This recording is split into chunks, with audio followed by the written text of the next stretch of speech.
Hmm. Sambal dia sedap, segar. Hai, Mika nak tahu tak? Kalau Mika nak tahu, saya kasih tahu. Hari ini saya lagi nak makan.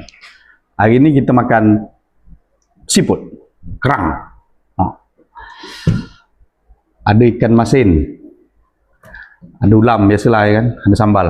Okey saudara, sebelum makan jangan lupa cuci tangan dan jangan lupa baca doa. Saya dah cuci tangan tadi. Baca doa. Bismillahirrahmanirrahim. Allah.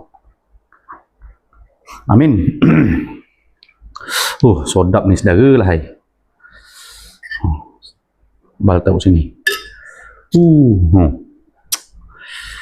Kerang. Sopan pertama. Untuk saudara semua Bismillah. Bismillah. Sedap.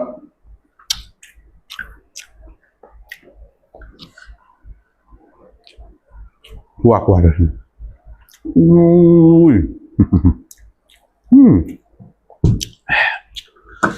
Panas saudara lah hai.